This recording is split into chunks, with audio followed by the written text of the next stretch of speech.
Hello. Hello, Whitehorse. It's good to be here. We've traveled a very long way, and it was worth the trip. The whole way it was worth the trip, and this is just icing on the top. Thank you very much. Icing. Icing on the top. We'll put candles on it in just a minute. Before I even get started, how many people have already seen a video that I did or have been to the web page? How many people have seen the video? Okay, about 1/4 of you. And how many people here have studied anything about the Mayan calendar? About 1/3. Okay, that gives me an idea of who I'm talking to and what I'm going to have to say. And we're going to go through some very, very basic information about the Mayan calendar. Probably much different than you thought you would hear. We're going to be covering some very new ideas. And that's the whole reason for you being here.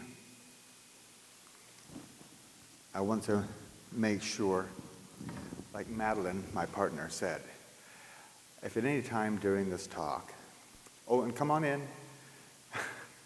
If at any time, oh, you too, come on in.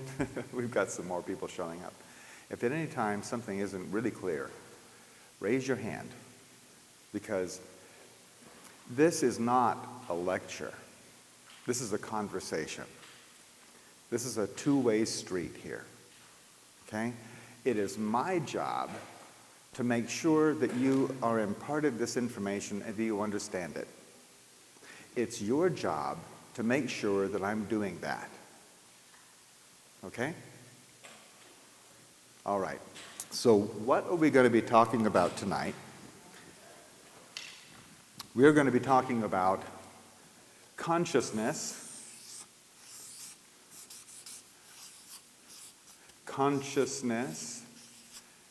and calendars.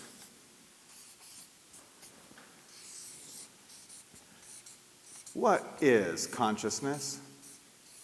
There sure has been a lot of people who have studied it, huh? Probably most of you have studied consciousness for a while, or you wouldn't be interested in new things like this. So many people come up with a different definition for consciousness in their studies. And it's really useful for us all to have an agreement when we get started here of what consciousness is. And one that I've found works really well, and I'll just throw it out as an idea, is that consciousness is the awareness of being aware. Whenever you've noticed yourself noticing something, you have been experiencing your own consciousness. Most of the time we just go about using it, you know, avoiding other cars on the road, you know, actually opening the screen door rather than walking into it, that kind of thing. That's using your consciousness. But when you notice yourself noticing something, you are experiencing your consciousness. Does that make sense? That fits? Okay. All right. Consciousness, then, would be the awareness of being aware.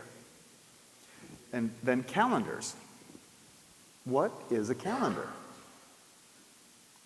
This is stuff that you didn't get talked about in school very much.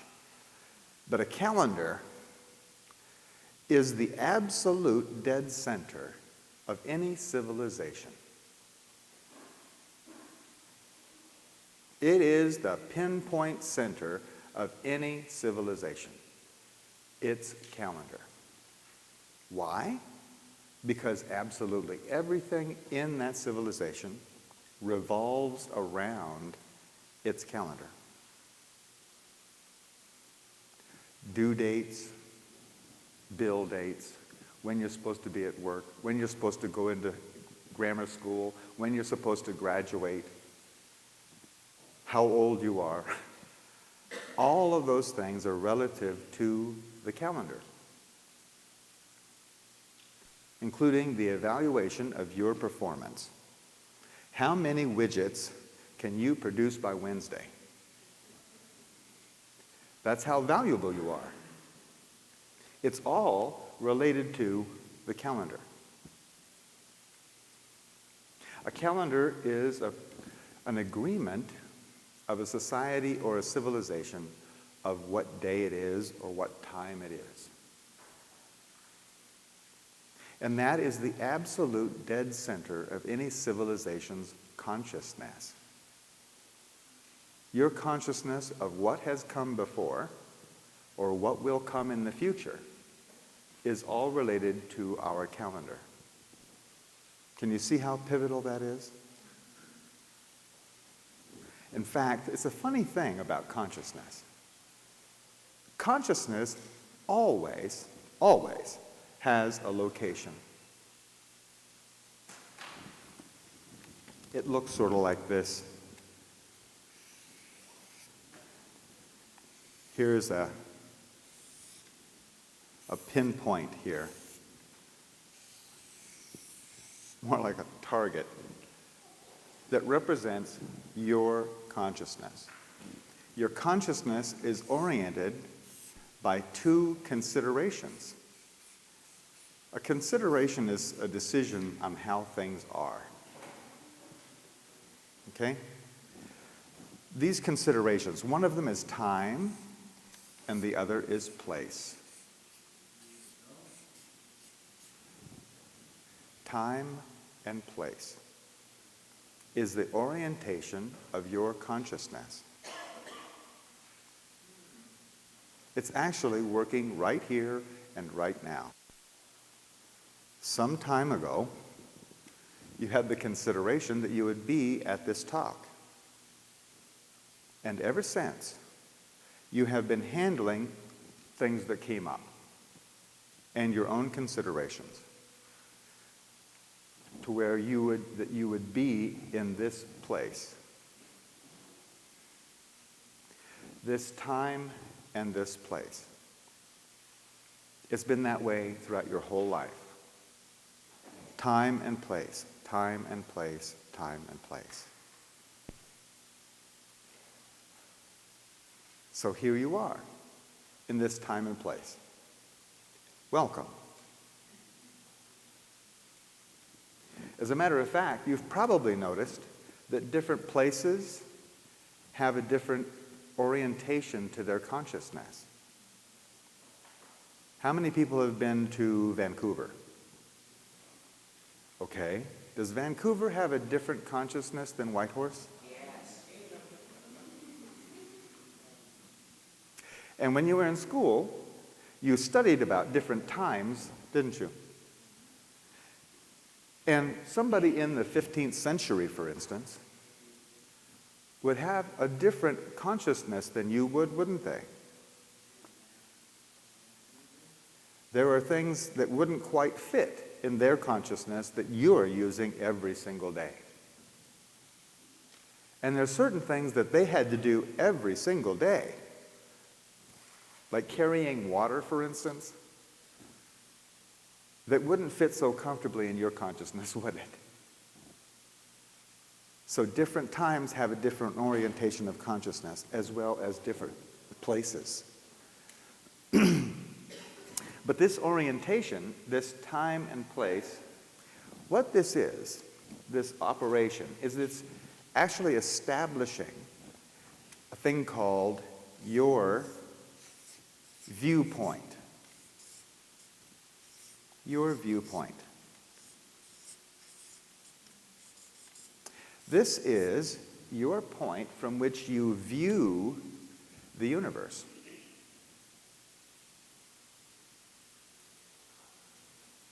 Your viewpoint is absolutely sacred. For one simple reason. You're the only one who can have it. In all of infinity and in all of the life forms and types throughout the whole universe, you are the only person who can have your viewpoint.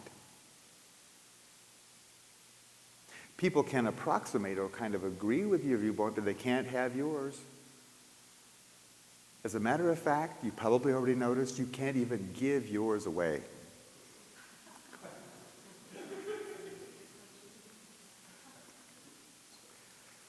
So it's very important to understand that all of this information we're going to be going through this evening is not at all to change or alter your viewpoint.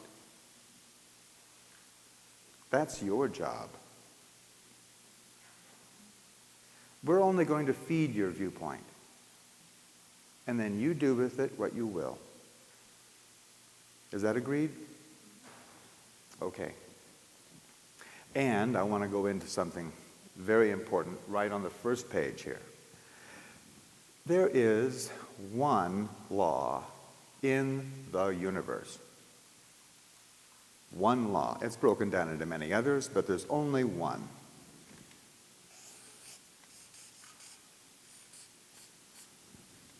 One law. What that law is what you pay attention to is what you become conscious of.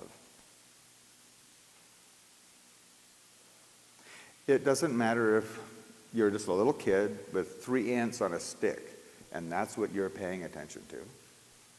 Or if you're some multi-dimensional being looking over 5 universes. What you pay attention to is what you become conscious of. Always. And people talk about free will. You know, where's my free will? There is only really one exercise of your free will, too. That's your choice of what you're going to pay attention to. Always, it's your choice. I had one lady say, but I don't want to pay attention to pain, you know. I wouldn't choose that. Well, have you noticed that some people can stand more pain than others?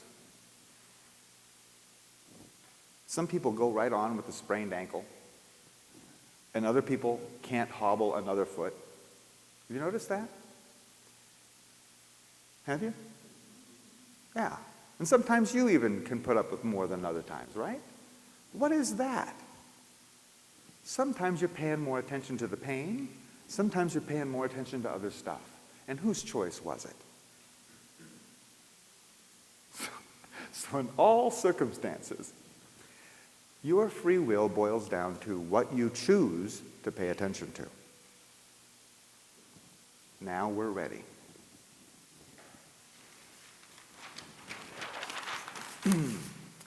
The absolute dead center of our civilization is called the Gregorian calendar.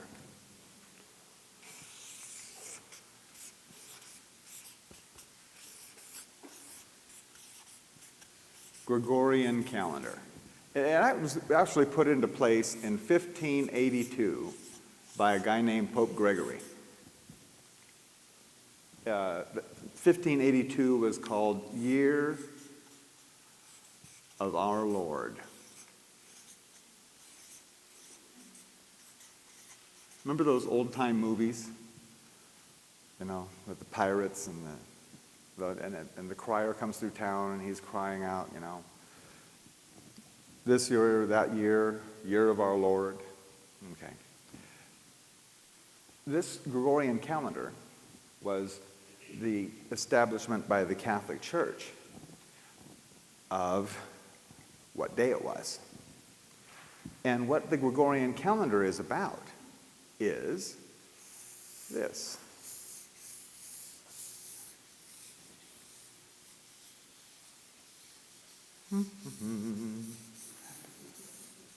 I like this part.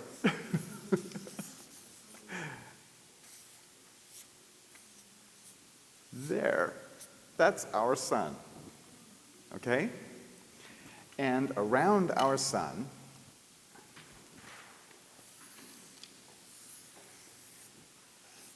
is us. We go around the sun. like that. And we go around the sun every 365 and 1/4 days. Here, I'm going to put some continents on here, make this is the planet Earth. Yeah, there we go. There. We go around the sun every 365 and 1/4 days. So our whole concept of time and the very center of our consciousness is about these cycles, repetitive cycles of action.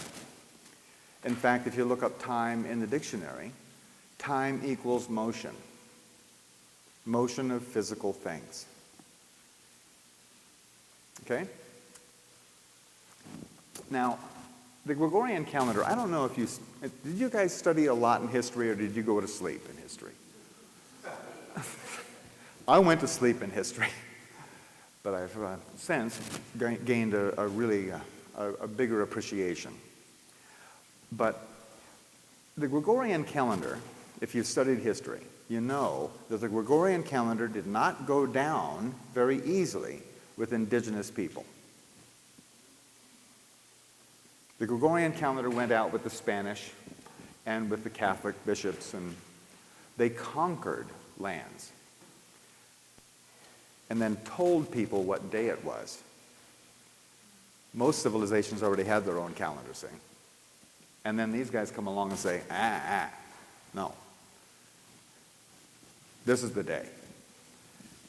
It didn't go down very easy. They had to kill millions and millions of people to get them to follow this Gregorian calendar.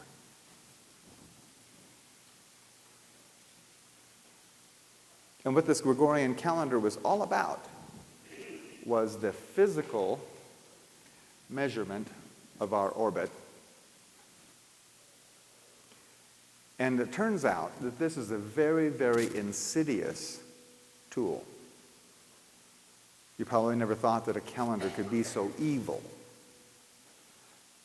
But what this calendar has done is it has pinned our civilization's consciousness to physical evidence only. The absolute dead center of our civilization is focused on only physical evidence. The measurement of physical objects moving through space. That's why it's not Year of Our Lord anymore. Because there has been a steady erosion of our consciousness of things other than physical. Remember, we used to have religious holidays like Christmas and Easter. Have you noticed that a really good Christmas now is a whole lot of stuff sold to a whole lot of people? Same with Easter. It's a buying, marketing frenzy, isn't it? Especially in the cities, huh? There has been a steady erosion of our consciousness of things other than physical because our calendar has directed our consciousness only in that direction. That is insidious. So I think then this is not just an indictment of the Gregorian calendar as such, because other solar calendars or lunar calendars that are used in some cultures that are the same. If it's based on the cycles of the moon, it's just as physical, isn't it? Yes, it is. An Islamic calendar or Jewish calendar that are lunar, are they just as bad then for that? They are, but not as concentrated. Why is the solar calendar worse then? This particular calendar is worse because now this calendar has been adopted as the commerce calendar. It's the calendar on which all things are bought and sold. Every computer is programmed with this calendar. To a certain degree, all those other calendars were physical calendars. They have all gone into less and less use, haven't they? Because they had some spiritual aspects to them. And because they did, they were shunned. They were thrown away. It was all narrowed down to this is the calendar and this is the day. You know what the word dogma means? Anybody out there know what the word dogma means? Doesn't sound like a good word, does it? The word means unquestioned belief. Dogma. Doesn't sound very healthy. You know what the biggest dogma is on earth? What day it is.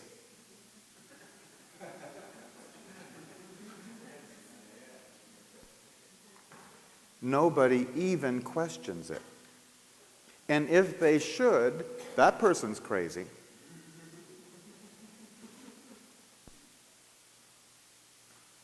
Yeah, this is a really powerful tool to dominate people's consciousness, which is senior to their body, and it is senior to their actions.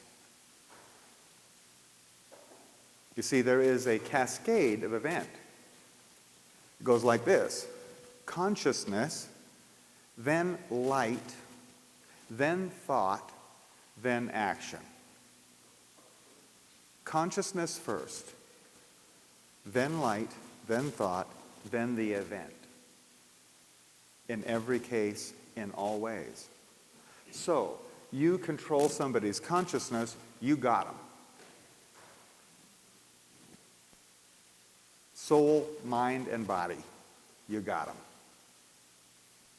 So, here we are, all of us from birth, including our parents and our grandparents from birth, all of us have been brainwashed with this focus. Every one of us, me too, every one of us has been brainwashed. Welcome to the rinse cycle.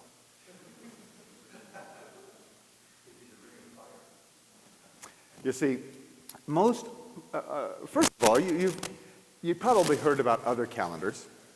Like we were talking about the Hebrew calendar, the Islamic calendar. Yeah? Okay. All indigenous calendars, all of the most ancient indigenous calendars, had something in common. All of them were 360 days. 360 days long. Well, the archaeologists, they understand that that is the vague solar year, is what they call it. And they have the opinion that these ancient people were so primitive that they couldn't figure out how long the year was. So they just approximated it into 360 days. Well, the Maya had a 360-day calendar. We're going to be talking a whole lot about it. They also knew exactly how long it took for the Earth to go around the sun. They had a calendar like this, the Hob calendar, which was a 365 and 1/4 day calendar.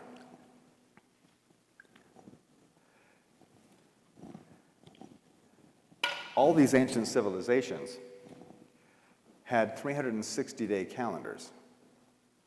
Maybe they were looking at something other than this motion of Earth around the sun.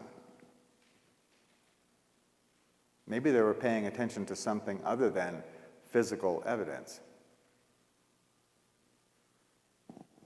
It's possible. We'll take a look.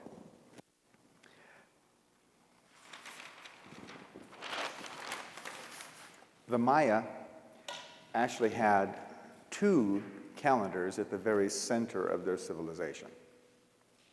One was called the Zolkeen. I'm going to go to the bigger pen. One was called the Zolkeen.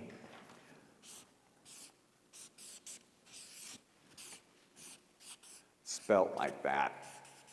This means count, and this means day. So this whole thing means count of days. And the Zolkene calendar was 260 days long. Those of you who have studied something about the Mayan calendar are probably familiar with this one. This is the astrological calendar of the Maya, or the personal calendar of the Maya.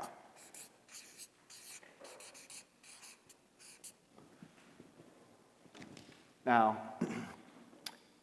who knows about the astrology part of the calendar? Anybody out there? Oh, okay. One person. Oh, like the astrological thing, the aspects of the Mayan calendar. There is an astrological aspect to this particular calendar. There are 13 intentions on the part of creation. 13 intentions and 20 different aspects of creation that are represented in this calendar. 13 times 20 is 260. So there's a pattern. As a matter of fact, that's what this is right here. This is a tool that I invented and designed and had produced. And what this tool does is it will take the Gregorian calendar, month and day and the year, and transpose it to the Mayan calendar and show you what day it is on the Mayan calendar. Okay? Today happens to be 7 wisdom. 7 is one of the intentions. 7 means alignment with divine will or ethics. And the aspect of creation is wisdom today. So according to the Maya and this calendar, all of creation is resonating with the energies of divine will and wisdom. And that's the purpose of the day. That's the astrological aspect of this 260-day calendar. And by the way, all this information we'll have these in the back later, but all this information, I went to the Maya lands and met with the Maya shaman and had all of this verified by them. So there is the actual traditional information there. See, the Maya, this is a personal calendar. How personal can a calendar be? Well, in the Mayan civilization, your first name was the name of the day that you were born. The Maya had this idea that being as you were spiritual, you had a choice of which day you became physical. That you actually had a choice. And why would you pick one day over any other day? Probably because you liked it best. Probably because it agreed with your intention for this life and what you planned to demonstrate as your aspect. So every single person born as a Maya came in knowing exactly why they were here. And everyone else in the society knew exactly why they were here. Wouldn't that have saved us a little bit of trouble? In fact, if you do some study, I did do some study of psychology, and if you do some study of inmates, both in prison and in mental institutions, what the whole problem usually boils right down to is that person was never acknowledged for what they came here for.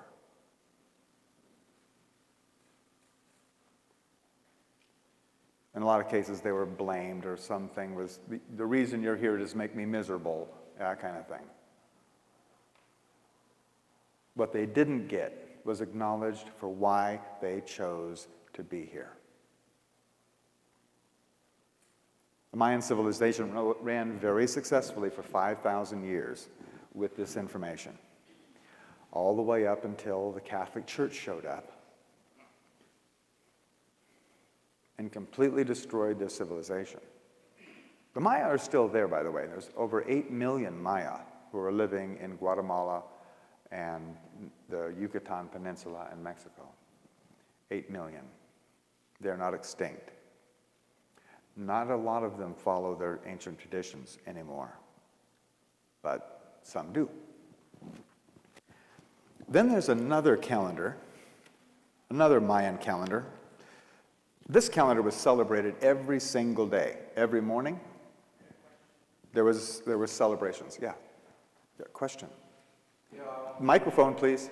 You just made a statement. I don't think so. Oh, there it goes. You just made a statement about 5,000 years. Yes. What are you basing that on? What kind of statement is that? What is that? The 5,000 years? Yeah.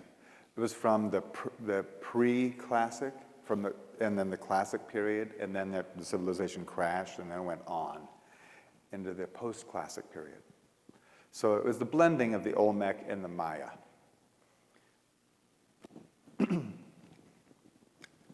Then we have the Tune calendar. The Tune. This calendar doesn't get talked about very much. Hasn't yet been talked about very much by the archaeologists. They talked about, when you hear about the archaeologists talk about the Mayan calendar, they usually, or the Aztec calendar, they're actually talking about this Hob calendar. It's the one that they understood. This calendar was used for one purpose and one purpose only: taxes. It was the bookkeeping calendar of the Maya. They were an agrarian society, and when could they pay their taxes? When the crops came in. So this calendar was used by the city-states for administration purposes. These two calendars, this was celebrated every day by every person, and this calendar was known as the divine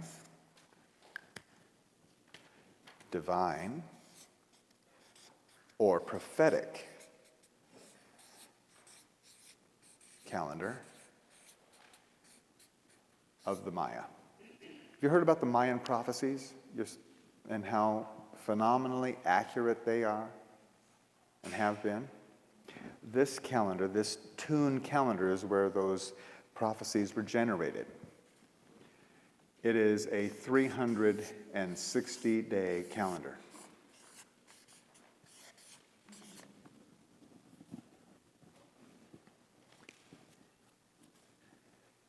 We'll be talking mostly about this calendar. I'm going to show you a graphic of how these two work together. This is the 260-day calendar. And here, see if I can do this. Not bad. This is the Zolkeen, that's the Tune, and each day on this calendar was like a tooth on a gear, like that. And there's 260 of them. And then over here, there's 360 days on that calendar. As this calendar turns in this direction, like that, it, in turn, revolves this calendar in large cycles. This one just goes around and around and around, and this one goes around in 360-day increments. Every 52 revolutions of this calendar, these two teeth match back up. It was a very special time in the Mayan civilization. To show you how seriously they took all of this, every 52 tune, they would have a celebration, a big celebration, wherein the night before, they would put out every fire and every spark in their whole entire civilization. Every bit of fire was extinguished and was relit at the temples the next morning, and then distributed by the priests to the people and by runners to the villages. And they spread fire throughout their whole civilization once again. All debts were absolved, and they started all over. That's a big commitment, don't you think? Can you imagine purposefully blacking out all the electricity throughout our entire civilization? I mean all the batteries too. No embers. Completely turning off all the electricity because of an event on your calendar. Can you imagine that? Not our civilization. We're looking at something completely differently, aren't we?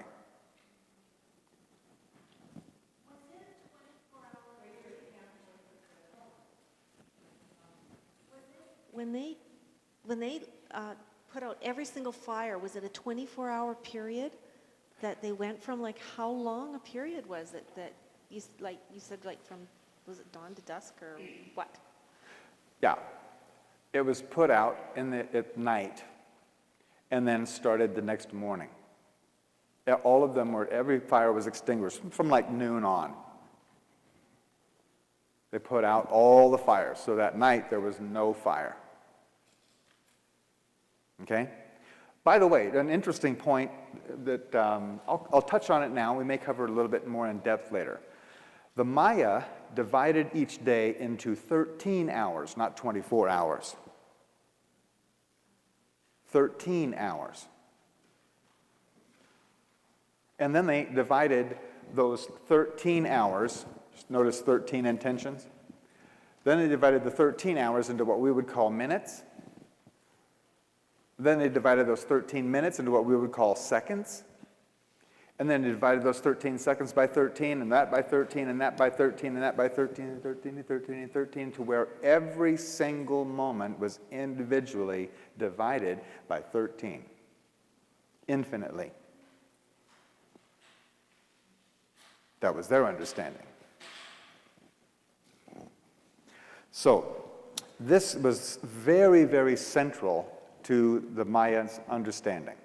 Note, there are no planets or moons or anything going around our sun every 260 days.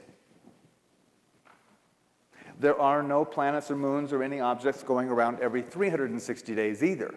Although I guess it's a coincidence that every planet and every galaxy throughout the whole universe, all of them spin in 360 degrees.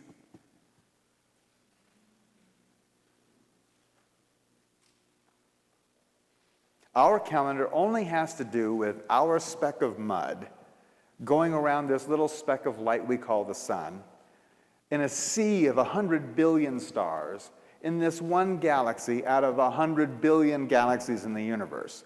So how big is our calendar? Our calendar is completely insignificant. On the other hand, these guys were looking at something a lot bigger. Now, there's a fella by the name of Carl Johan Kalaman. He's a Swedish microbiologist. For 30 years, he's worked in laboratories, looking through microscopes at smaller and smaller particles or parts of life. Okay, very exacting, meticulous work. Most of his work had to do with entomology, with pollution and its effects on the cell and how it causes diseases. That's most of his work. And he was inspired by a visit down to the Maya lands to start studying the Mayan calendar. He took it up as a hobby to begin with, but he started studying it with his clinical techniques to find out what he could prove about the calendar rather than what he thought or conjectured about the calendar, which is what's all been going on so far. All the archaeologists have their own idea, and they kind of match up with other people's ideas about what this was all about. Mr. Coleman took a different route. I myself am an artist, a sculptor.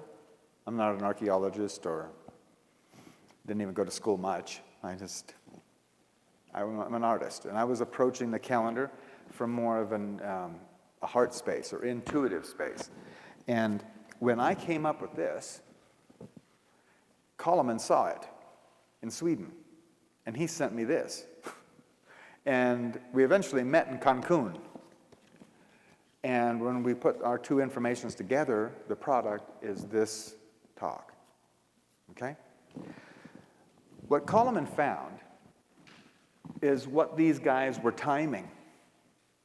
They certainly weren't timing any physical cycles of things in our solar system.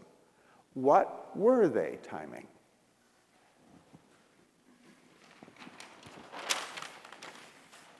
Okay.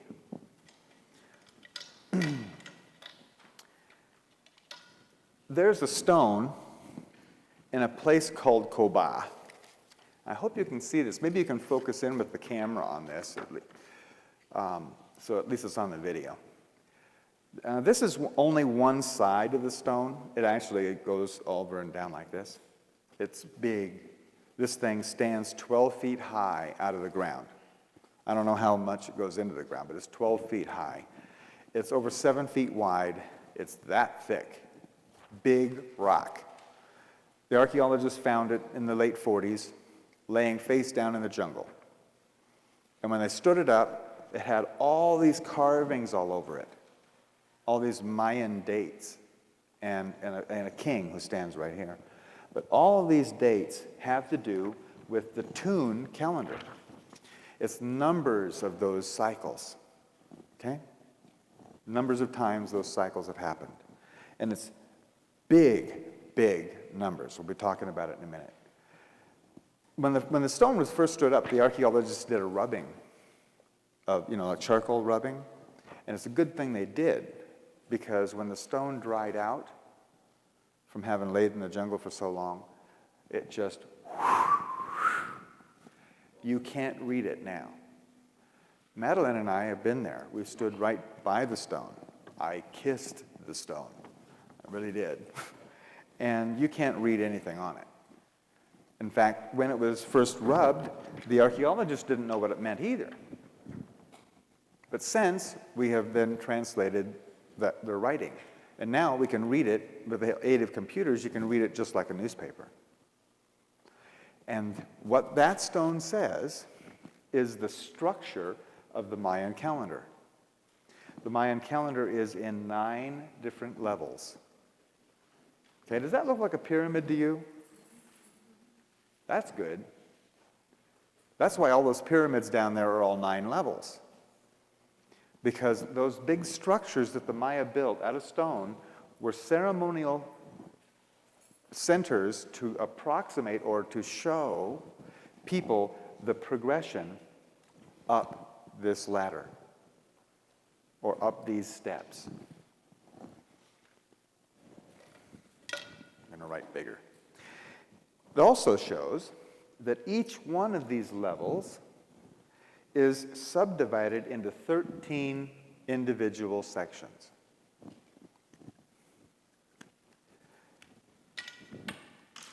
Now there goes that top. 1, 2, 3, 4, 5, 6, 7. On the Mayan calendar, there are 7 periods of light in each one of these levels. There's 7 periods of light. And there's 6 periods of dark. 7 days and 6 nights to each level of creation. Where have we heard that before? Genesis? As a matter of fact, the Mesopotamians and the Sumerians, the first people to write, wrote in cuneiform form on clay tablets that each level of creation had 7 days and 6 nights. So the Maya weren't the first people to have this information. There were other civilizations earlier. But the Maya were the most recent ancient civilization. They left the freshest tracks, which is why Coleman and I have picked up on it. Okay? The days, each day is a period of enlightenment or increase in consciousness. And each night is a period of applying that consciousness. You've done that all your life. You've learned something new and then went out and applied it, haven't you? You get all excited about something you just learned, and then you run out and you do it. Interesting, during that application, sometimes you learn what you didn't already know. These are called mistakes. When you go out, you get all excited and you learn about it. Remember, guys, when we first learned about hammer, wood, and nails? And how to put things together. You just pounding boards together. And you, bam! Ow! Now you know something more than you did before. We'll see that sometimes during this application stage, there's things that look like mistakes. But it's all part of the learning process, isn't it? So this very first cycle that was carved some 2,500 years ago on this rock started 16.4 billion, that's billion with a B, billion years ago. This is why this information hasn't been studied by the archaeologists. The archaeologists could not conceive of why Indians making pots in the jungle would have any business thinking about 16.4 billion years. So they just put it on the shelf and nobody else looked at it until Coleman came along. In fact, when this stone was unearthed, the astronomers, you know, the guys that was looking out into the galaxies, they had postulated that the universe, the Big Bang, happened somewhere between 20 and 10 billion years ago. And then later, as we got better and better telescopes, we could see further out into it. And then they went, well, no, it wasn't 20, it was like 12 billion years ago. And that was it. So this was impossible. Well, now we've updated Hubble, and we've found that there are things out there 14.5 billion years old. I bet you that in the next few years, we're going to find out that the Maya had it right on, that the Big Bang happened 16.4 billion of our years ago. Understand that this is an exact number of tunes of 360-day cycles, but when you work it to our year, it gets to a fraction. Okay. This whole cycle, 16.4 billion years, is divided into 13 different sections. Each one of them 1.26 billion years long.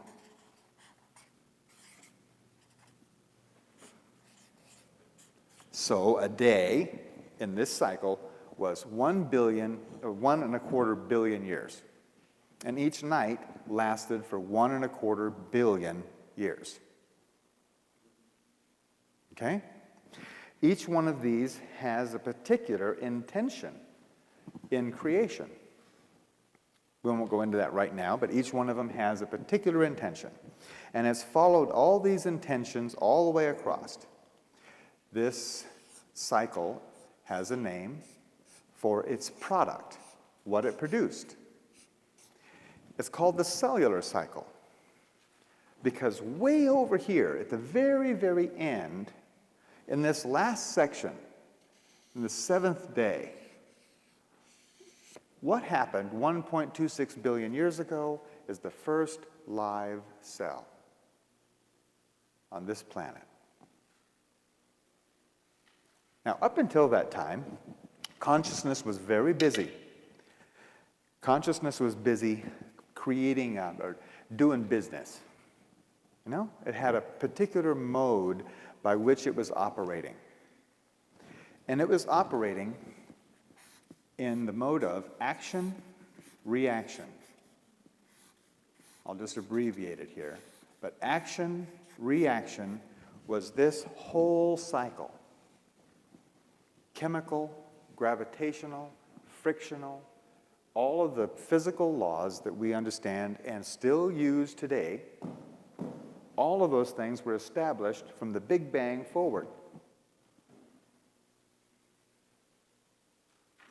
Then we'll go through some of the detail of what happened in these in just a minute. The very next cycle, carved on that rock, started 820 million years ago. 820 million years ago. And it started going through these same 13 steps. Each one of those steps taking 63.4 million years each. This one was 1.26 billion years each. This one's only 63.4 million years each. Yes? A day to a day? Yes. Thank you. Yes, thank you for that question. And the answer is, creation has the deck stacked in consciousness's favor. We go from a day to another day. Okay? This whole cycle, 820 million years, fits very tidily into 1.26 billion, doesn't it? This whole cycle fits in that box very comfortably. Does that make sense? So we got all the way over here to this last light, and then we got another light. And this started a whole nother process. This has a name for its product. Mammalian cycle. Why? Because 63.4 million years ago, what happened? The first live births. Now back here, right at this line, individual cells started clumping together for cooperation for better survival. And then they evolved stage by stage by stage into more and more complex organisms. And when you go to study this on your own, because we're not going to drag you through all the detail, or we might as well just talk about the book, you know. It's better for you to study the detail on your own. But you'll find that all the developments of individual cells into shell life, into fishes, into reptiles, into birds, and finally into mammals, and then us, all of that went stage by stage by stage. It's not a coincidence. We're on a schedule. And it's provable by the historic record, the paleontological record. You have the center right here. The mastodons and what's called the Bernage. Yeah. What is it again? Beringia? Beringia Center. And you can go and confirm this for yourself. Here we go. This whole consciousness cycle had a way of doing business too. It's called stimulus response. All of this consciousness was building on a survival tool or a method called stimulus response. It's still working now. That's because we're still living in this 1.26 billion years. And those laws that were established then are still working. That's a level of consciousness, a foundation. Here, we built the consciousness of stimulus response and mammals. I see a whole lot of mammals out there. We're still living in this 63.4 million years. The next cycle started 41 million years ago. It's called the familiar cycle. Familial. It has to do with the families. Monkeys showed up 40 million years ago, right near the very beginning of this cycle. And what monkeys did is they brought along a consciousness, the consciousness of stimulus, individual response.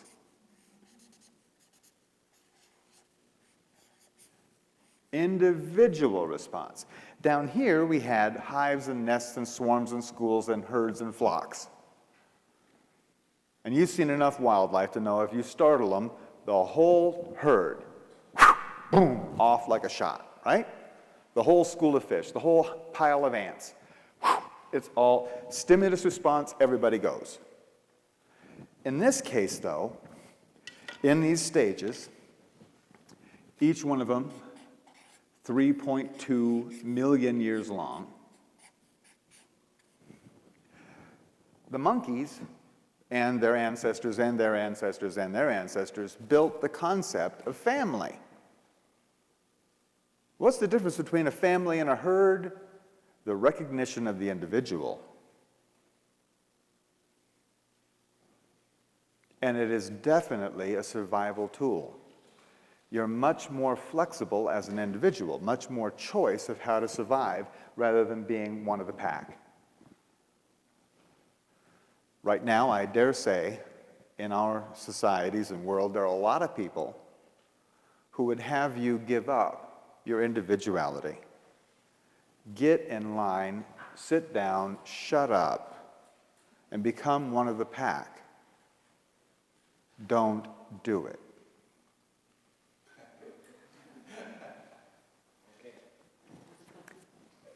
Creation has invested a lot into you attaining your individuality.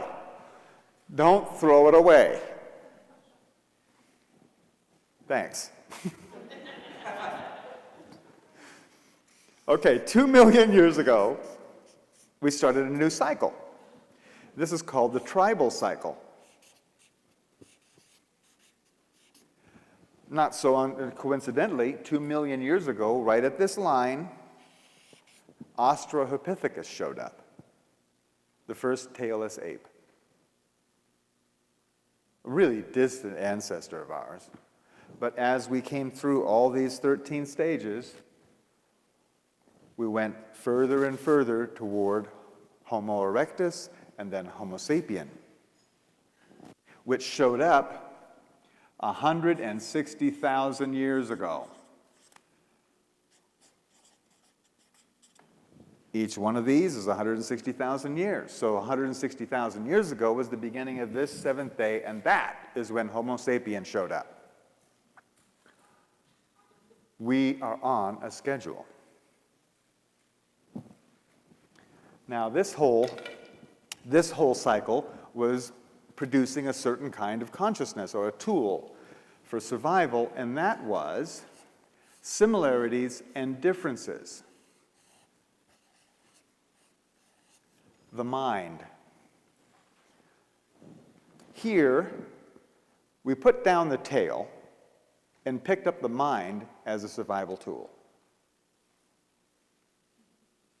The tail was a very useful survival tool down here. Down here, fangs and claws were good. But here, the tail, here, the mind. And the mind is a tool to look or notice the similarities and differences in things and in circumstances. Not to just react, but to decide. Okay? To decide. Much more powerful tool for survival. Then, 102,000 years ago, we started another cycle, the cultural cycle. This cultural cycle had its own brand of consciousness. And this brand of consciousness was reasons.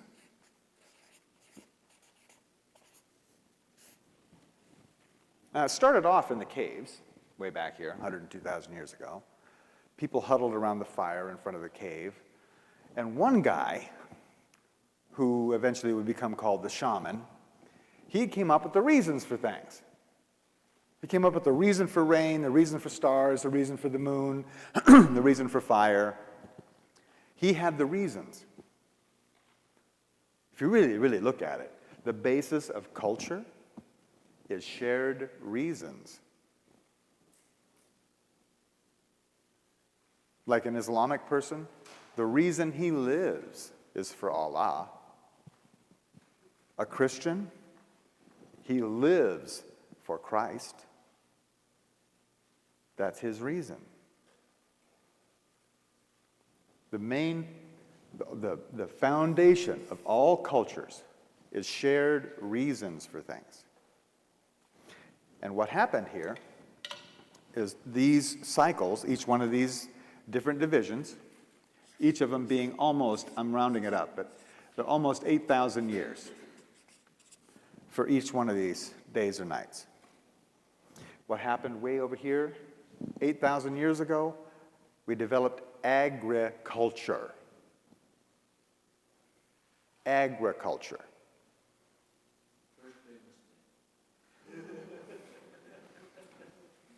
Well, there have been lots of them, actually, along the way. So, here we are, next cycle. 3115 BC is when this one started. It's called the national cycle. Because the modern nation was produced from this consciousness.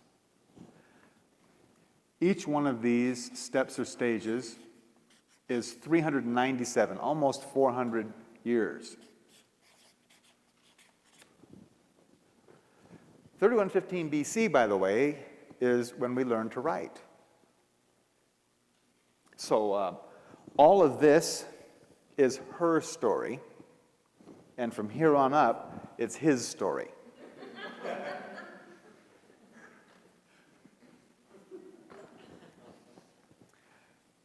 Also, right on this line, right on that line, is when King Minos of the Upper and Lower Nile cultures married the two cultures into the first nation called Egypt. Right there.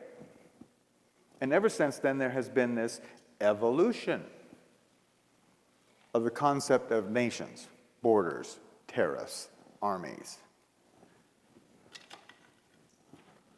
Law. Law. This whole consciousness was about law. And if you have studied the Hebrew Bible, this 3115 BC date is awfully close to when the Hebrew Bible states Adam and Eve were kicked out of the Garden of Eden and into the consciousness of right and wrong, crime and punishment.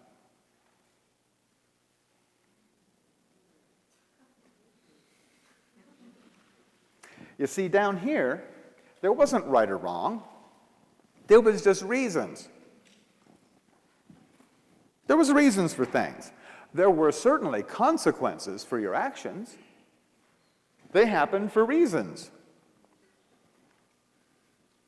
But there wasn't a law. There wasn't some guy going to come and beat your head in. You know? It was natural happenstances and natural consequences rather than human-imposed sanctions. That started right there and has evolved to where we are right now. And we'll go into just a little bit of detail about these different cycles, how they evolved. The next one is called the planetary consciousness. It started in 1755 AD. Remember your European history? What was happening 1755 AD? Ooh, the Industrial Revolution started in Europe. Each one of these days and nights were 19.7 of our years. Okay? Each one of these days and nights. And this whole consciousness cycle from 1755 up to today and into tomorrow is all about one thing: power. Raw, unmitigated power. This is when we started coming up with machines to do the work of men and animals. The water wheels, and then steam power, and then electrical power, and then internal combustion, and then nuclear, and it has evolved stage by stage by stage. We're on a schedule. This line right here, this line, the beginning of this seventh day, was 1992. What happened in 1992? www.com. The internet went up in 1992, manifesting a planetary consciousness. It is now a global consciousness. And it turned on right there at the very beginning of the seventh day. Either we've got a 16.4 billion year long string of coincidence, or we're on a schedule.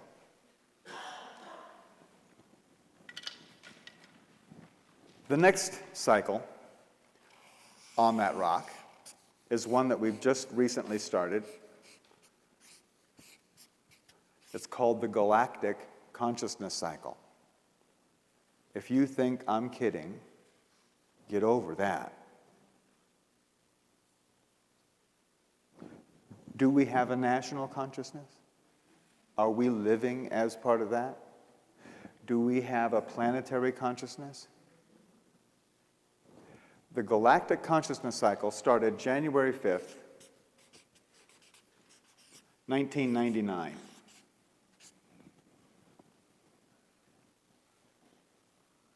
And ever since then, we've been finding lots more out about our galaxy, haven't we? We're now finding other planets around other stars. We've now mapped our entire galaxy.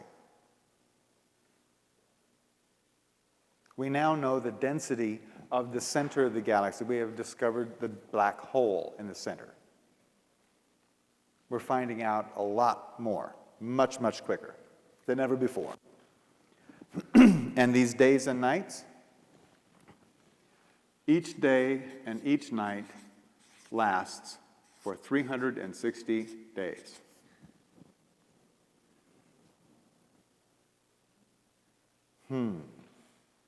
I saw some light bulbs go on out there.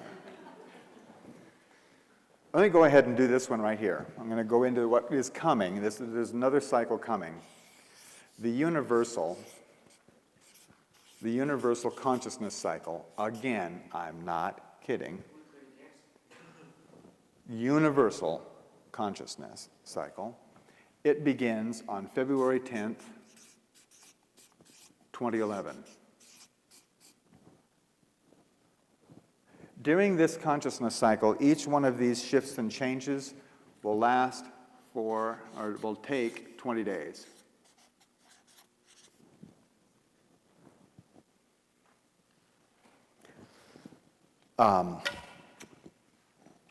This ethical, this galactic consciousness cycle started January 5th, 1999.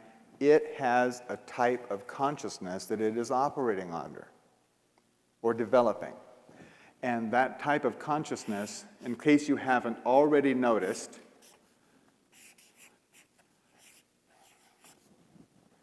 ethics. What is happening to the power elite corporations that are in power across this planet? What is happening to them right now? They're getting in hot water. They're getting in a lot of hot water. Their ethics are being put in, aren't they? Yes? Something that I've noticed is I've myself have gotten involved in a few different MLM companies and been watching what's been going on. And it's really interesting how a company will start up and they seem to have integrity and everybody says, oh, this is great, and they all jump on board. And the minute they lose integrity, it is amazing how many people just are gone from that company, lost their integrity, they have no ethics, and people are leaving them in masses. Yes. Consciousness is not just us. Consciousness is this pen, the air you're breathing, the tree standing outside. Consciousness is all of creation.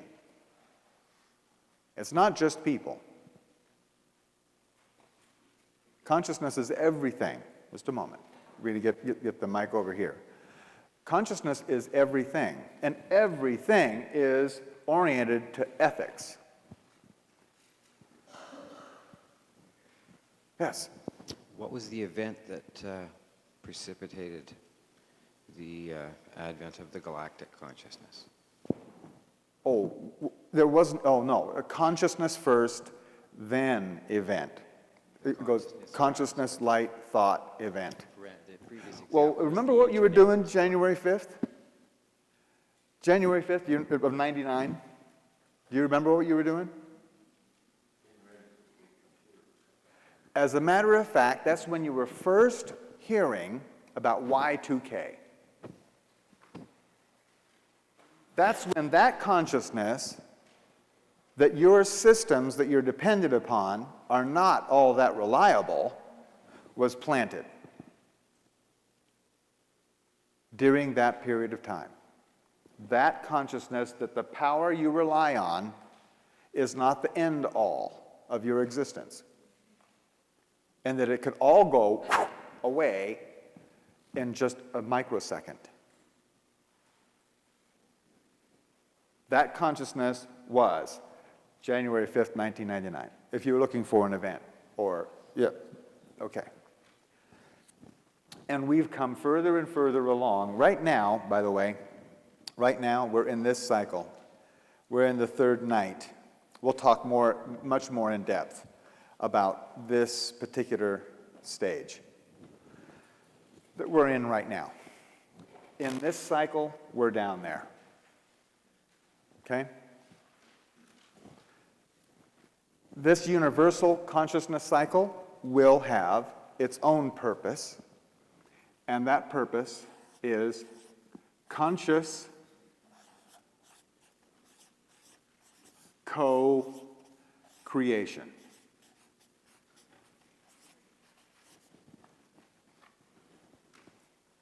Conscious co-creation. Now, it's pretty evident that we are already co-creating our experience. For instance, if you weren't here, this event wouldn't be happening, would it? If any one of you were gone, it wouldn't be the same experience, would it?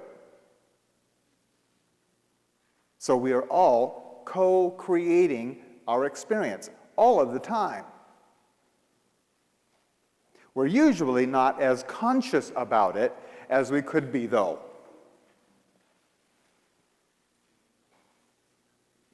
And where this is all leading is to our full ability to consciously co-create our experience. That's a big idea. And we're going to build some more groundwork on how that happens and how it can possibly happen.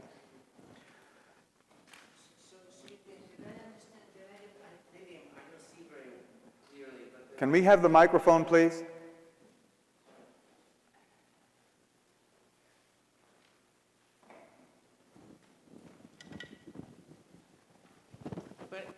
Very last, if the very last level of the whole thing, it only runs part of a year. Yeah, 260 days. This whole cycle is 260 days long.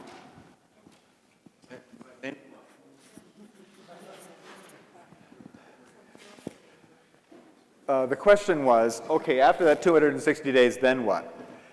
You have to wait. We're going to get to that during this talk. We're going to get right to it, okay? I promise. The whole Mayan calendar comes to a screeching halt. It ends completely on October 28th, 2011. Every one of these cycles comes to a boom stop on that day. You will know what happens and why, as best as we can be explained. But there's some explaining to do before we get there. Okay? Now, the way this works is you've noticed that there's a constant acceleration here. Maybe some of you have noticed that time seems to be speeding up. Yes? Well, that's not exactly true. Time is not speeding up. Creation is. There's more and more event in less and less time than ever before. And it's going to keep on accelerating. And keep on accelerating. You want to have a very personal experience of how much change there is between here and here? You want to know? Because all of you have a very direct experience of how much consciousness shift there is between one of these days and the next night, or then that night and the next day. Every one of you were born during this period, during the end of this planetary cycle, when things were changing once every 19.7 years. You were born to a couple of really nice people called your parents. And up until you were 13, 15 years old, everything was going along just fine. Then you started noticing something. And you know, those people who claimed that they were your parents, those embarrassments that like loaded you up in the car and took you places. Remember that?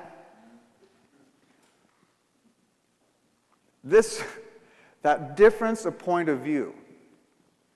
You knew for sure, and whether you did it politely or not so politely, you knew for sure that you were more capable of handling situations and new information than your parents ever could or ever would. This was called the generation gap when people were talking about that sort of thing. And studies were done all over about how long the generation gap was, and they came out with the idea that it was 20 years long. There.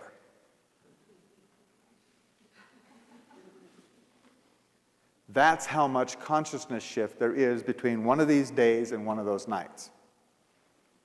What used to happen in 19.7 years, the amount of change that happened in 19.7 years now happens every 360 days.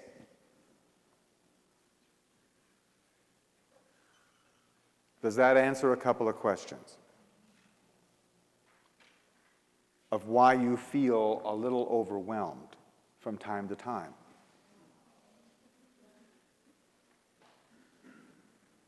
Get used to it. Or get over it. We are the Prozac nation. This is why we're going to talk in depth about that.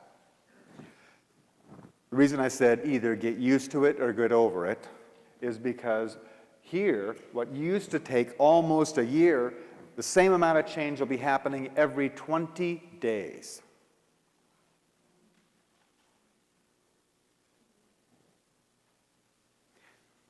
You guys, some of you out there are the age where you would have gone to school for a career. You know, invested years of your life toward a particular career. Maybe you're on your third. By the time we get up into here, forget about it. Not that far away at all. This is a real situation. And this is really why we have these talks. Because without an understanding, without some plausible understanding of what it is that is happening not just to you, but to everybody, it's really difficult to handle it.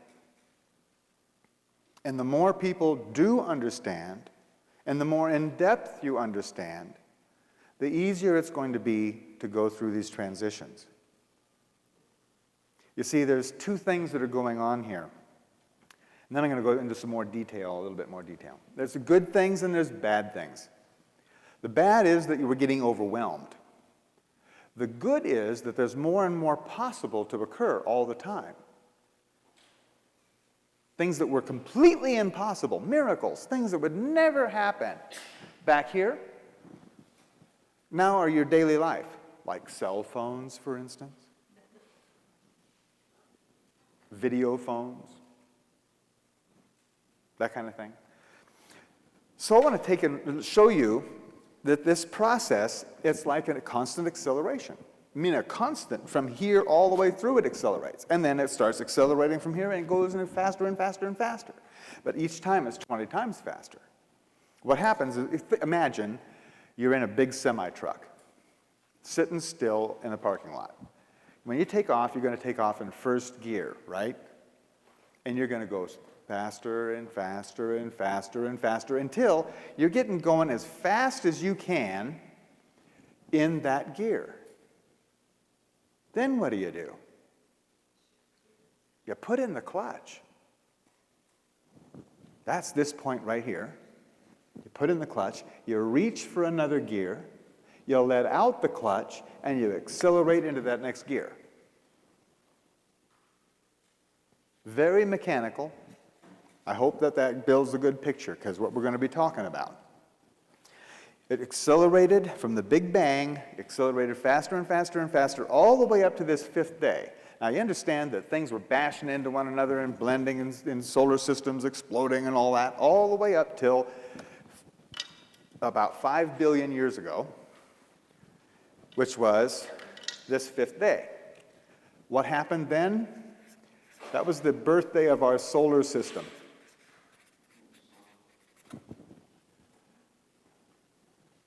In every one of these fifth days, it's the biggest opening for consciousness of the whole deal. It races up to that point, and then, wow! Okay? So it go, go, go, go, all the way up till this period, and then the solar system was formed. That's a big event for all of us. Then, during this fifth night, that's when everything gets applied, right? What happened? 250 million years of meteor bombardment. All the leftover junk in the solar system started plowing into all the formed planets. and the moons, Luna still has all the scars. All of the other planets without atmospheres still have the craters on them. Ours are a little bit toned down, but the Hudson Bay is a crater from that period of time. There are many, there's about 5 major ones on this planet that are still pretty prominent. Those meteors just plowed into everything. Good thing they did too, because every drop of water on this planet came in with those comets. Every single drop. If that didn't happen, your bodies would be really small, because you're like 87% water. Yes? Hi. I've been watching some of your tapes and previous talks, and I remember when you brought this out, I was thinking, okay, my question would be like, okay, with the book that you brought out by Dr. Kalaman, is this where all of this information is coming from? I mean, I never learned that kind of thing in school. Yeah. Well, no, actually, So the information, both of us have done a lot of research. So it's there's scientific backup on all of this? Absolutely. Scientific proof of all of that, yeah. Yes, yes, yes. Okay. There is scientific proof of everything that we're talking about. If it is not, I'm going to say it's conjecture. Because there's one coming up, as a matter of fact, a conjecture. So, that's what happened. Big breakthrough and then big bombs. Okay? Then, in this cycle, this 5th day, 315 million years ago, what happened is life took a walk on the beach. Everything back here is underwater. All the development of life was underwater. In the 5th day, the animals started crawling out onto the beach. Life moved to the land. 315 million years ago. Look it up. Then, during the 5th night, 97% of all life went extinct in the Perm-Triassic extinction period. Pow! Another one of those comets slammed into the earth, and 97% of all life was eradicated. The only thing left was little squiggly worms in the mud at the bottom of oceans. And it all evolved back. We have the paleontological records of all of this. Up here, in this familiar section, during the 5th day, this is when life scientists conjecture that color vision was installed in mammals.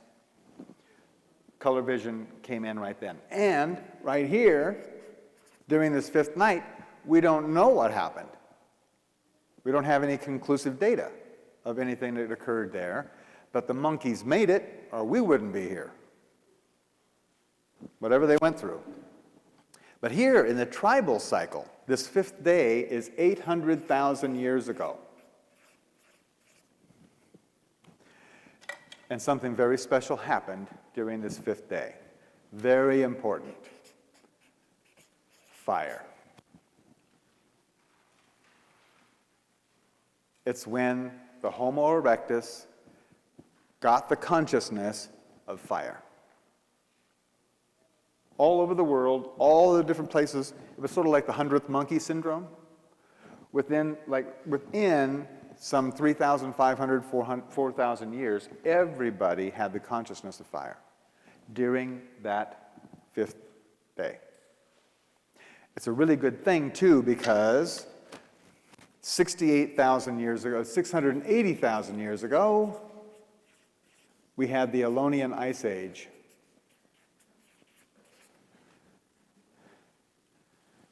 During the 5th night. What is consciousness doing here? It looks like we're getting supplied exactly what we need to go to the next step, doesn't it? Doesn't it? Okay, up here, 40,000 years ago, in the cultural cycle, was the development of art. Cave paintings, stone carvings, wood carvings, some of the petrified wood carvings they found. Art. There were tools way back here, but art. Art was very, very important because art was the consciousness of future. It was the first expression of future. You know, they didn't sit around the fire carving this effigy of a pregnant woman. You've seen that goddess, right? They didn't sit around carving that because somebody had become pregnant. They were doing it so that there would be pregnancies. They didn't stand there and paint on the walls what they had just done with the bison.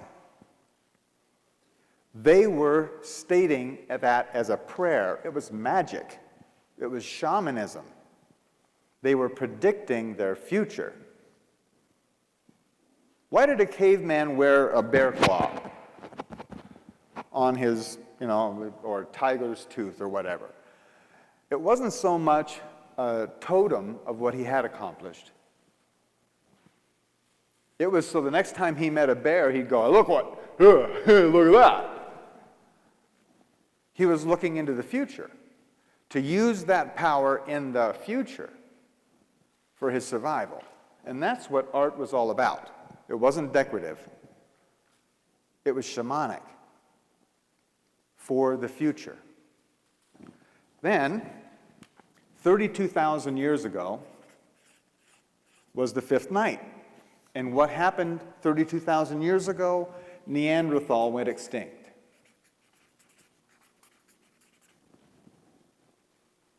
Do you know why Neanderthal went extinct? Have you watched that National Geographic special or studied any of it? Well, the archaeologists finally figured out why they did go extinct. It was very simple. They never changed.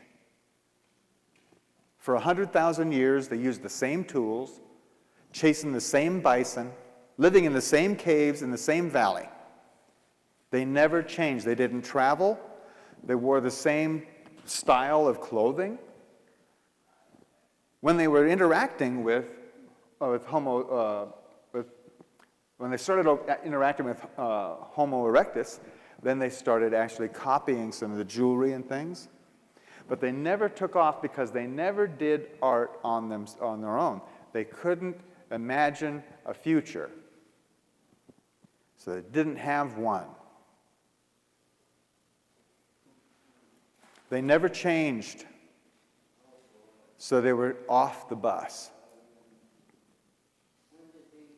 Take a clue.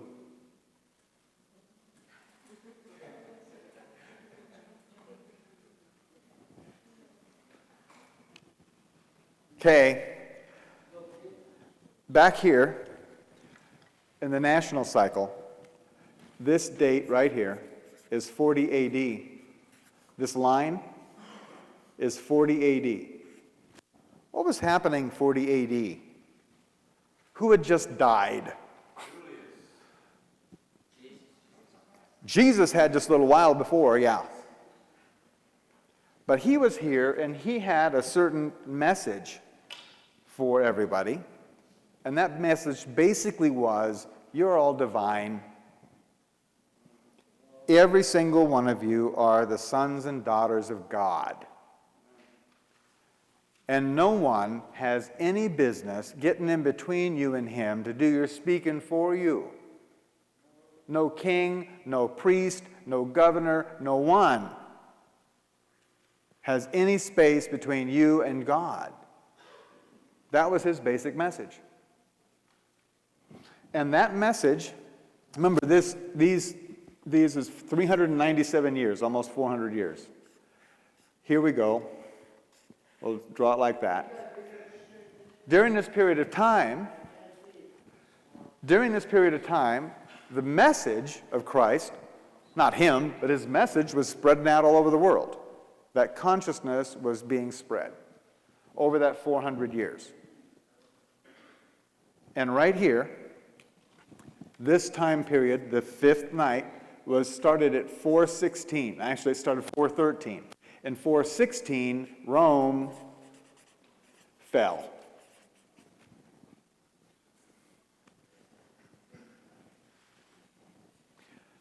The most powerful nation on earth, the empire of Rome, fell. What the heck happened here? Did the swords go dull? Did the shields just fold up? What happened? Consciousness is what happened. The consciousness that Caesar was not a god, nor any of the emperors. That each person had his own voice. And that Rome was, frankly, very far away. So F you, Rome, you know? We're going alone, is what happened. It was individual consciousness that brought that down. It was the recognition of this truth that destroyed that. It was the application of this information that undermined the authority of Rome. Can't happen again, though, could it? Not in our lifetimes. Okay, the power, our planetary cycle. This line right here, the fifth day, is 1913. What happened right then? E equals mc squared. Einstein's work was being published. And the general public and the scientific public were being apprised of this new understanding. Boy, there is the blueprint of our reality. That's a big opening for consciousness, huh? And then 1924, I mean right down the very center of that 20 years, 1924, Mr. Hubble discovered that we live in an infinite universe. Before that, you see, people thought that the Milky Way was all of creation. Mr. Hubble discovered that there are other galaxies and that they are accelerating away from us faster and faster, and that we live in an infinite universe.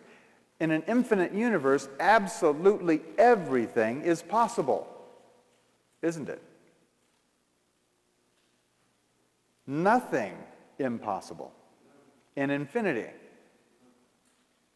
Now there's an opening for consciousness. Wide open. Okay, what do you do with that when you're going to apply it? Well, that line right there is 1932. And we went and applied all that acceleration and understanding in an exercise we call World War II. World War II, where we blew off the atomic bomb.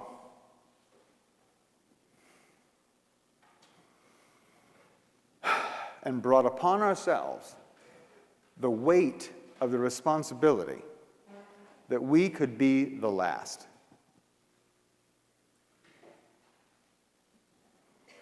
That's been a heavy weight. That's been part of your consciousness since you grew up. It's been a heavy weight. But I do want to point out something very important. As bad as all that waste and horror of World War II, it sure as hell wasn't 250 million years of meteor bombardment, was it? As a matter of fact, in World War II, 97% of all life did not go extinct, did it? You know, some people worried about when the bomb went off, that it would cause a nuclear winter. An ice age global-wide didn't happen. As much as Hitler hated the Jewish people, they did not go extinct like the Neanderthal, did they? And when the Third Reich fell, there wasn't 30 years of war that raged across Europe, like when Rome fell. In other words, folks, things are getting better. Dramatically better. Now, sure, our expectations have risen also. Like right now, animals have rights. Back here, you women didn't have any rights. You were animals. You were property. You understand? Things are getting better, dramatically better. And you should expect it to get even better. Go ahead. That little bit of dissatisfaction is worth it. So this all is accelerating, going up. And it's going by stages. And it's getting faster and faster and faster. Now remember 2 million years ago, we picked up this tool called the mind? Well, we're going to have a little bit of problem with that thing. And I want to talk about that right now. The mind. The mind is a tool. And it's a tool that consciousness uses to distinguish similarities and differences between things. Okay? It is a tool, like a hammer or a saw. A carpenter doesn't think that he's his hammer. Well, not most of them. I know some guys that think they're their car, but that's not true. Some people think that they are their mind. Get over that right away. You are not your mind or any of your thoughts. If you do hold to that, you're going to be in big trouble, and I'm going to show you. See, the mind, you don't hear about this in school either. Especially don't hear about this kind of information. I took psychology classes, and no one in college ever talked to me about the flicker frequency. You ever heard of it? Flicker frequency? The reason you haven't heard of it is because this flicker frequency is very, very important in subliminal advertising, which of course you would never have experienced yourself. The mind works on a series of pictures. Well, special effects people know all about this. The flicker frequency. The flicker frequency is 24 frames per second. That's how fast your mind works. Your mind has a speed limit. Your mind can only think 24 thoughts in 1 second. It can only make this action 24 times per second. So it goes like a flip card strip. Here's a ball, and the ball's coming, and it's coming, and it's coming, and it bounces here, boom, and it looks like this. And then here it comes again, and it's going to bounce again. Right? That's how the mind actually works. Has anybody here been in an accident? Well, I don't want to bring up bad times, but something that was really dangerous. I mean, you could have died. And did you see time slow down when you were in that accident? Yeah? Okay. Anybody see it go to stop motion? That was serious. What you just witnessed, and for those, maybe some of you kind of have that, and maybe not. I'm telling you, and you guys, I'll bet you will confirm it, these were peak experiences in your life. You still clearly remember exactly what happened, don't you?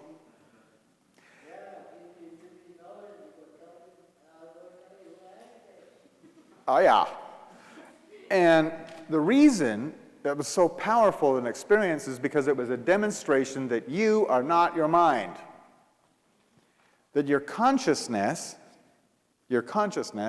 is not limited to how fast this thing works.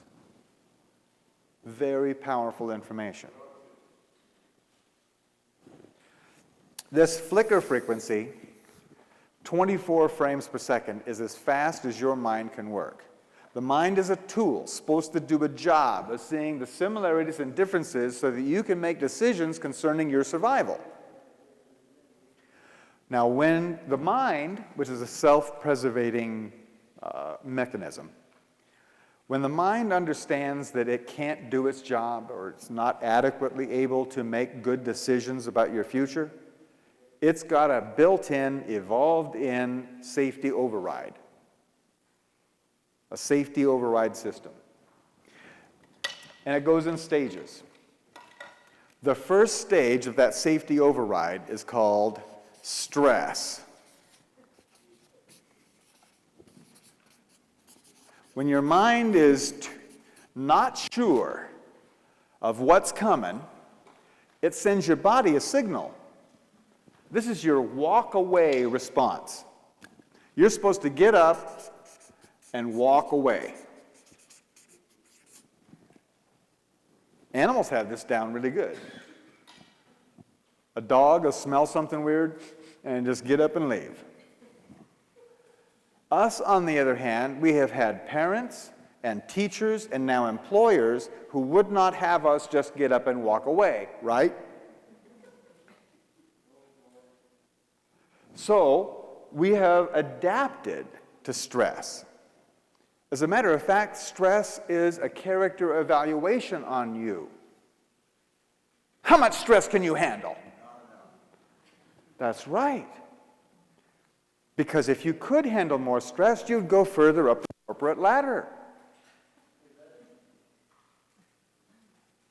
That's really what the glass ceiling is on each person, is how much stress can you handle? I was just going to say that most disability companies no longer have stress as a reason for being away from work. You cannot get that coverage anymore. Right. As of 2 years ago. Meanwhile, doctors, the AMA proclaims that 80% of everything that goes wrong with your body begins with stress. Stress is such an epidemic proportion that all the benefits that used to be afforded to workers for stress have been cut off. Everybody's got stress. It's a pandemic. Now you guys kind of have a clue as to why. You know, if you make a telephone call, you're hooked up to computers that are making something like 4 to 5 billion decisions per second. Your mind is doing 24.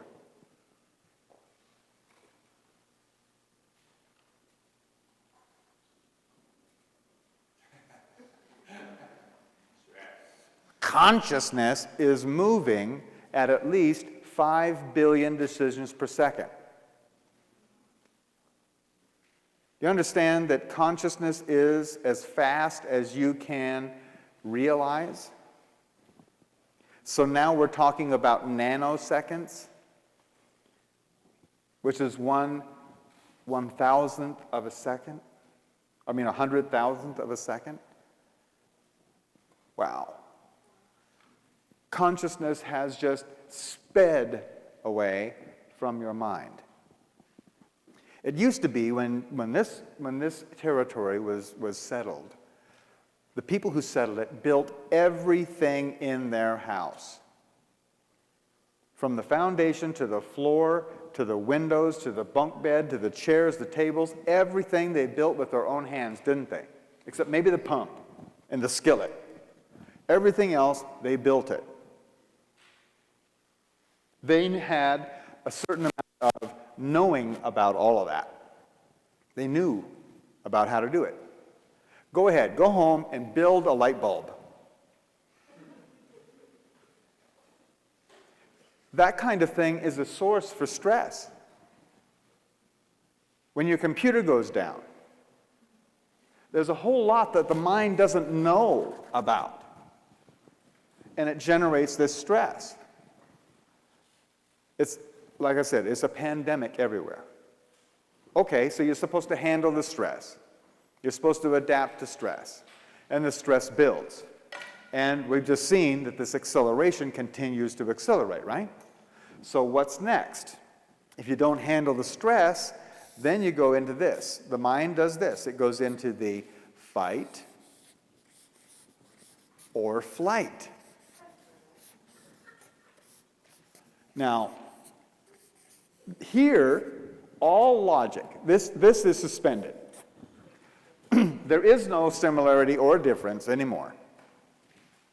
It's just a drop of adrenaline in your system, and the body is supposed to either run away or fight its way out to preserve your idea of survival. That's the mechanism. This, though, this fight or flight, this is desk rage. This is road rage. This is Columbine High School. This is terrorism. And all wars. That's what this is. And that is on the massive increase, isn't it? So what happens if you can't fight your way out, you can't run away? For instance, if you go and punch the boss in the nose, or your teacher, then you're going to end up in jail or at least out of a job, right? So if you can't fight your way out, you can't run away, what's left? This. Oh, I want bigger. There's one last-ditch effort on the part of the mind to survive this.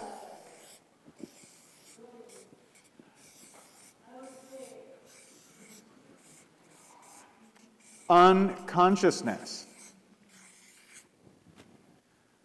If you can't run away or fight your way out, unconscious. What are you supposed to do if a bear attacks you? You're supposed to play dead. Maybe he'll only eat your arm.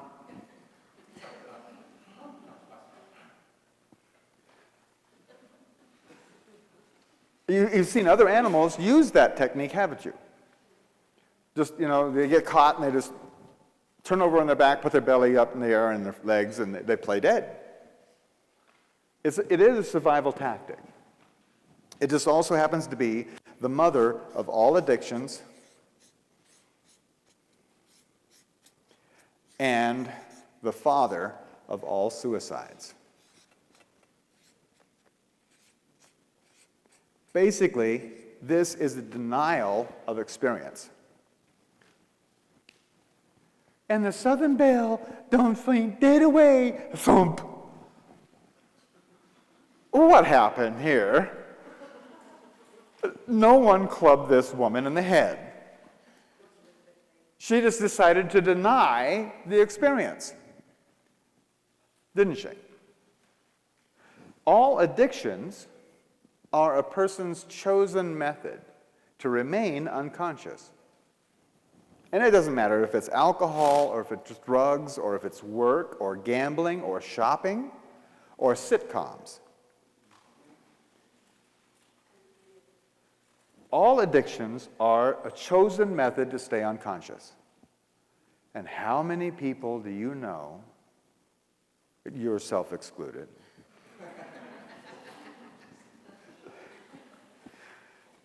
are stuck in that sort of thing? A whole bunch of people, huh? Are you starting to get the impact of what this acceleration means? 400 years ago, people had lots of time to sit and ponder things. before they changed. In 400 years, you had lots of 24th of a second to work it out. But now, it's not that way, and it's going to get faster and faster on everybody you know, including yourself.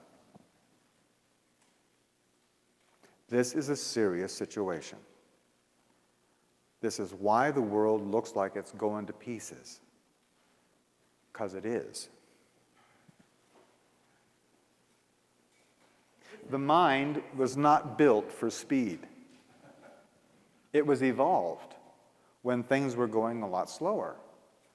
You know, trying to keep your mind up to speed is sort of like taking your donkey for a run behind the family station wagon at 75 miles an hour. It's just not pretty. But that's what's happening to everyone.